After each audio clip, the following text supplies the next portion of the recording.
Mister Arnold جو فلسفے کا استاد تھا علامہ اقبال علیہ رحمہ کا، اس نے ایک کتاب لکھی تھی پریچنگ آف اسلام.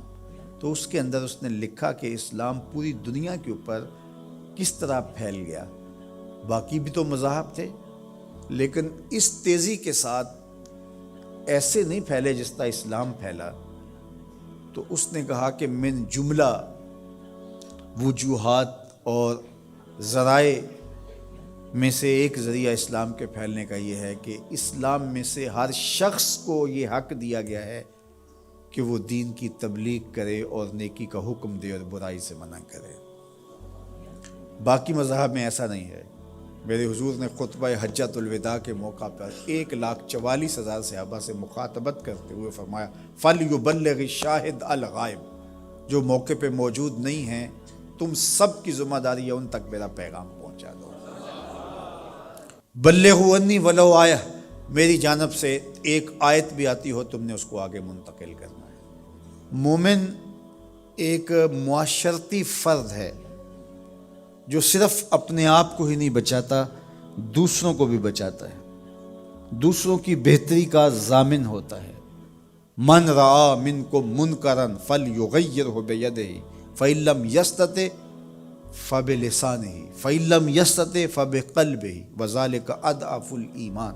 فرمایا تم میں سے اگر کوئی شخص برائی ہوتے دیکھے تو ہاتھ سے منع کرے، اور اگر ہاتھ سے منع نہیں کر سکتا تو زبان سے روکے، اگر زبان سے بھی نہیں روک سکتا تو دل سے برا جانے.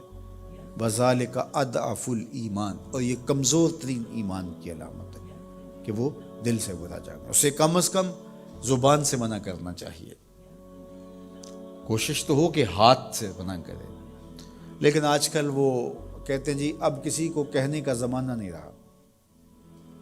کسی حد تک یہ بات سمجھ میں آتی بھی ہے کہ آج کسی کو اگر کہیں تو وہ الٹا ناراض ہو جاتا ہے، بلکہ کسی کی اولاد کو کوئی تربیتی بات کہیں تو والدین آگے کہتے ہیں کہ تمہیں کس نے حق دیا ہے. تو یہ بات اپنی جگہ پہ ہے، لیکن کیا ہم اس سے کسی کو کہنا چھوڑ دیں گے؟ طریقہ کار خوبصورت ایسا رکھیں کہ جو حالات کا متقاضی ہو کہنا نہ چھوڑیں. بعض کہتے ہیں کہ جی سانو کی لگے، اپنے گھر میں کوئی چھاج بجائے یا چل لیں. یہ دور نہیں رہا، زمانہ نہیں رہا کسی کو کہنے کا.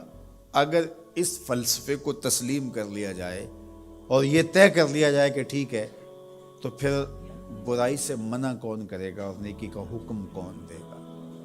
جبکہ اس امت کی ذمہ داریوں میں یہ شامل ہے کنتم خیر امت اخرجت للناس تامرون بالمعروف وتنہون عن المنکر. تم بہتر امت ہو. کیوں؟ اس لیے کہ تم لوگوں کو نیکی کا حکم دیتے ہو، برائی سے منع کرتے ہو. یہ اس امت کی ڈیوٹی ہے، ذمہ داری ہے اس امت کی. یہ امت سوچنے لگی ہے کہ جی یہ دور نہیں رہا. یہی تو دور ہے. جب شر پھیل گئی ہو، جب برائی فروغ پا رہی ہو، تو اب تو ضرورت اور زیادہ بڑھ گئی ہے. جتنا اندھیرا گہرا ہو جائے اتنے ہی تو چراغوں کی ضرورت ہوتی ہے. اور ہم یہ فلسفہ تراش کے اپنے نفس کو مطمئن کر لیا کہ یہ دور نہیں رہا کسی کو کہنے کا.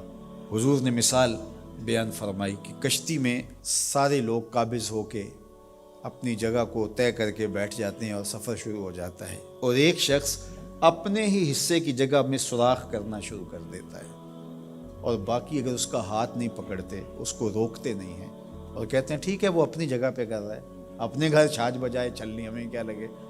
تو تھوڑی دیر کے بعد کشتی ڈوبے گی تو یہ بھی سلامت نہیں رہ پائیں گے.